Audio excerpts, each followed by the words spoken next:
प्रथम प्रश्न অসমৰ प्रथम क्रीड़ा दूत हिसाबे कोने नियुक्ति लाभ करे आपनार बारे ऑप्शन हल option A Hima Das option B Ankushita Boro option C Shiva Thapa option D Mahadev Deka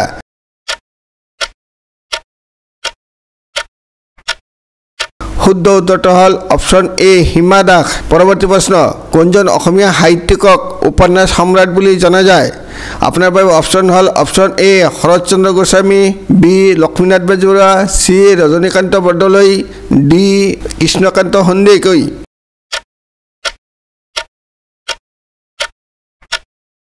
শুদ্ধ উত্তৰ হল অপশন সি ৰজনীকান্ত বৰদলৈ পৰৱৰ্তী প্ৰশ্ন স্বাধীনতাৰ সময়ত অসমত কিমানখন জিলা আছিল আপোনাৰ বাবে অপশন হল অপশন এ 12খন বি 13খন সি 14খন অপশন ডি 18খন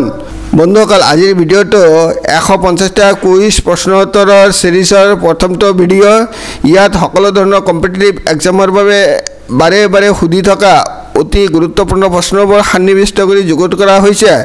আশা কৰা আপোনাৰ জীৱনৰ প্ৰতিটো প্ৰতিযোগিতামূলক শিতানত আপোনাৰ প্ৰয়োজনত বিশেষভাৱে সহায় কৰিব কাগজ কলম লৈ উত্তৰখিনি লিখি যাওক যদি মাত্ৰ 30% সঠিক উত্তৰ কৰিব পাৰে তেন্তে আপুনি জিনিয়াছ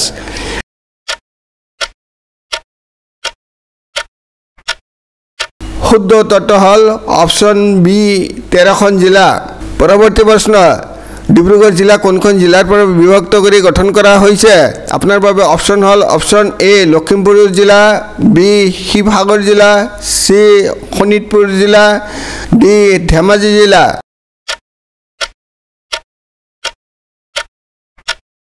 শুদ্ধ উত্তৰ হল অপশন এ লখিমপুৰ জিলা পৰৱৰ্তী প্ৰশ্ন ডিব্ৰুগড় জিলা কোন চনত গঠন কৰা হৈছে আপনার বাবে অপশন হল অপশন এ 1899 সনত বি 1947 সনত সি 1976 সনত ডি 1978 সনত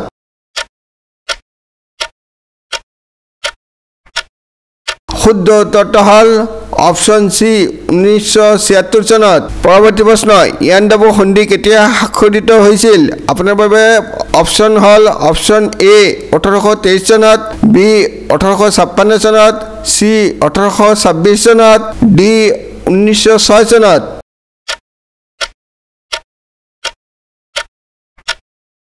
শুদ্ধ উত্তৰ হল অপশন সি 1826 সনত পৰৱৰ্তী প্ৰশ্ন শিলঙৰ পৰা ৰাজ্যৰ ৰাজধানী দিছপুৰলৈ হস্তান্তৰিত হোৱাৰ সময়ত অসমৰ মুখ্যমন্ত্ৰী কোন আছিল আপোনাৰ বাবে অপশন হল option A Tarun Gogoi B Prafulla Mahanta C Saratchandra Singh D Gopinath Bordoloi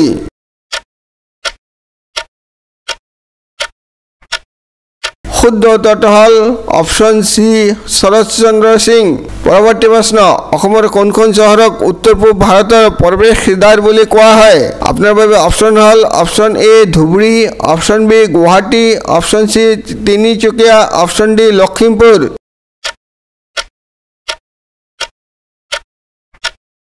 শুদ্ধ উত্তৰ হল অপশন বি গুৱাহাটী পৰৱৰ্তী প্ৰশ্ন অসমত কিমানখন ইউনেস্কো স্বীকৃত বিশ্ব ঐতিহ্য ক্ষেত্ৰ আছে আপোনাৰ বাবে অপশন হল অপশন এ 1খন বি 2খন সি 3খন ডি 4খন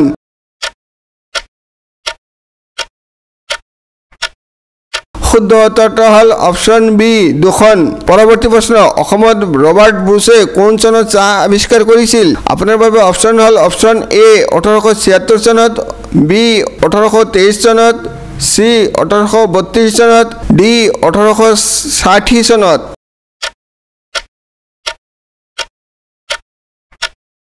শুদ্ধ উত্তৰ হল অপশন বি 1823 চনত পৰৱৰ্তী প্ৰশ্ন শ্ৰীসূৰ্য পাহাৰ কোনখন জিলাত অৱস্থিত আপোনাৰ বাবে অপশন হল অপশন এ ধুবুৰী জিলাত অপশন বি গোৱালপাৰা জিলাত সি কোকৰাঝাৰ জিলাত ডি চিৰাং জিলাত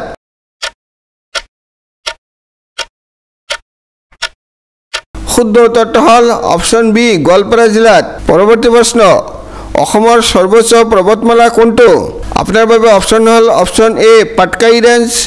option B Namchai range option C Barail range option D বেথারটলি রেঞ্জ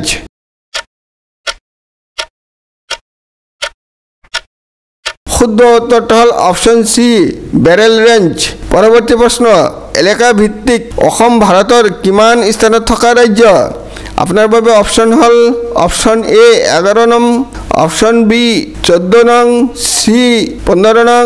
ডি 17 নং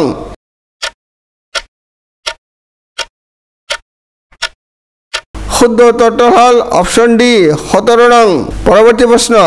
আত্ম অনুসন্ধান নামৰ আত্মজীৱনীটো কোনে ৰচনা কৰিছিল আপোনাৰ বাবে অপশ্যন হ'ল অপশ্যন এ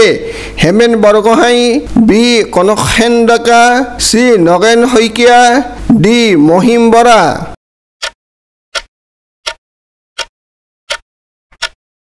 শুদ্ধ উত্তৰটো হ'ল অপশ্যন এ হোমেন বৰগোহাঁই পৰৱৰ্তী প্ৰশ্ন অসমত কোনে প্ৰথম ভূমি জৰীপ ব্যৱস্থা আৰম্ভ কৰিছিল আপোনাৰ বাবে অপশ্যন হ'ল option A Gadadhar Singha B Rudra Singha C Naranarayan D Udayaditya Singha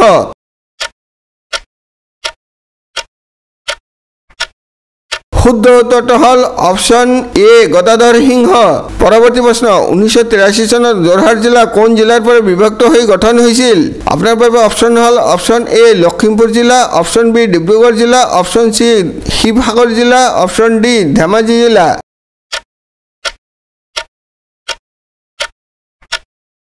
শুদ্ধ উত্তৰটো হ'ল অপশ্যন চি শিৱসাগৰ জিলা পৰৱৰ্তী প্ৰশ্ন ধুবুৰী জিলা আৰু কোকৰাঝাৰ জিলা 1983 চনত কোনখন জিলাৰ পৰা বিভক্ত হৈ গঠন হৈছিল আপোনাৰ বাবে অপশ্যন হ'ল অপশ্যন এ কামৰূপ জিলাৰ পৰা অপশ্যন বি গোৱালপাৰা জিলাৰ পৰা অপশ্যন চি বঙাইগাঁও জিলাৰ পৰা অপশ্যন ডি বৰপেটা জিলাৰ পৰা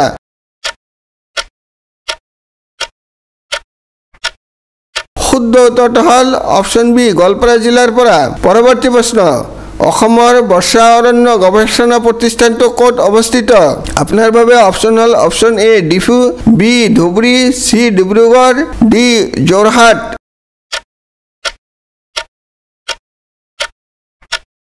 শুদ্ধ উত্তৰটো হ'ল অপশ্যন ডি যোৰহাট বন্ধুসকল আপোনাৰ বাবে পৰৱৰ্তী প্ৰশ্নটো এটা ৰহস্যময় পহলিকা বা হাতৰৰ প্ৰশ্ন হাতৰটো হ'ল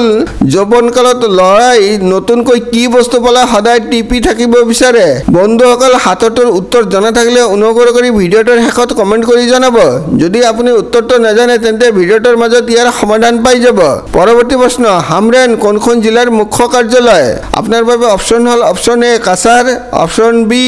ডিমা হাছাং চি কাৰ্বি আংলং ডি পশ্চিম কাৰ্বি আংলং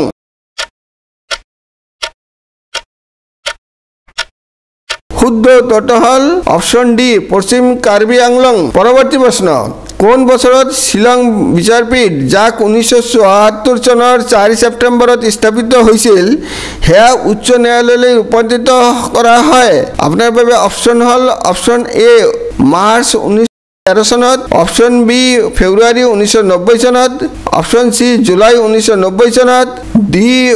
মাৰ্চ 1916 চনত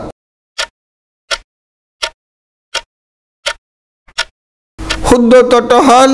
মাৰ্চ 1913 চনত পৰৱৰ্তী প্ৰশ্ন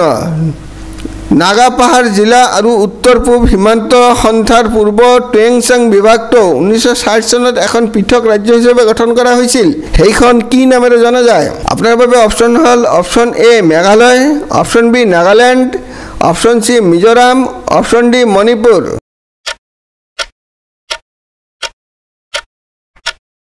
শুদ্ধ উত্তৰটো হ'ল অপশ্যন বি নাগালেণ্ড পৰৱৰ্তী প্ৰশ্ন হিমা দাসক কি ডাক নামেৰে জনা যায় আপোনাৰ বাবে অপশ্যন হ'ল option A Kolong express option B Dihing express option C Nagaon express option D Kamakhya express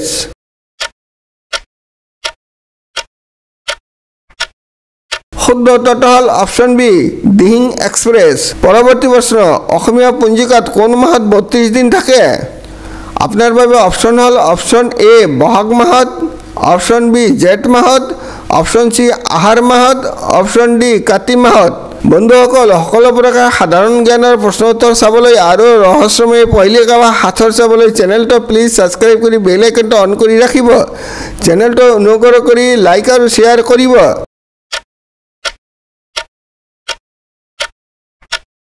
শুদ্ধ উত্তৰটো হ'ল অপশ্যন চি আহাৰ মাহত পৰৱৰ্তী প্ৰশ্ন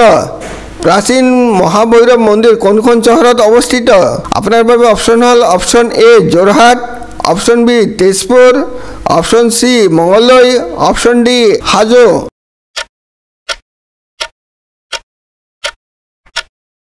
শুদ্ধ উত্তৰটো হ'ল অপশ্যন বি তেজপুৰ। পৰৱৰ্তী প্ৰশ্ন, কাৰ পৰামৰ্শ অনুসৰি ডিগবৈ অঞ্চলত তেলৰ আৱিষ্কাৰ 1966 চনত কৰা হৈছিল? আপোনাৰ বাবে অপশ্যন হ'ল Nathan Brown, option B HB Medlicott, option C Oliver Thomas, option D Mountbatten.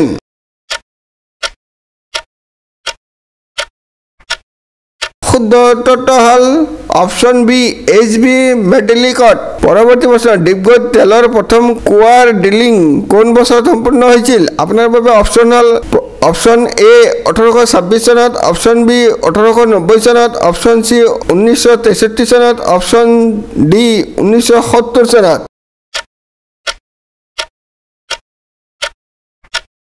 শুদ্ধ উত্তৰটো হ'ল অপশ্যন বি 1890 চনত। পৰৱৰ্তী প্ৰশ্ন,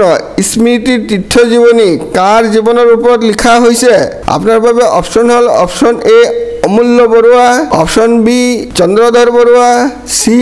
চন্দ্ৰকুমাৰ আগৰৱাল, ডি নবীন চন্দ্ৰ বৰদলৈ।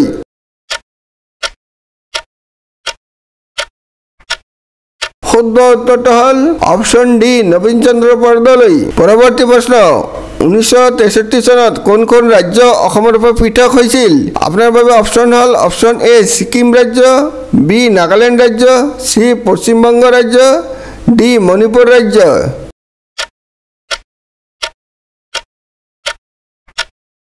শুদ্ধ উত্তৰটো হ'ল অপশ্যন বি নাগালেণ্ড ৰাজ্য। পৰৱৰ্তী প্ৰশ্ন, ৰামায়ণৰ প্ৰথম অসমীয়া অনুবাদক কোন আছিল? আপোনাৰ বাবে অপশ্যন হ'ল option A Banabhatta, B Ananta Kandali, C Madhav Kandali, D Ram Saraswati.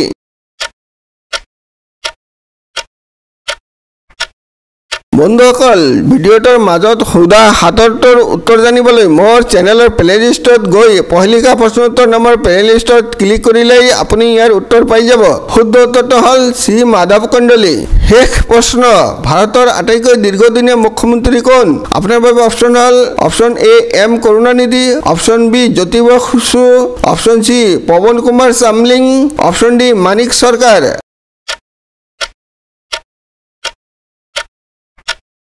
শুদ্ধ উত্তৰটো হ'ল অপশ্যন চি পৱন কুমাৰ চামলিং। ভিডিঅ'টো লাইক আৰু শ্বেয়াৰ কৰিবলৈ নাপাহৰিব। ভিডিঅ'টো চোৱাৰ বাবে অশেষ ধন্যবাদ।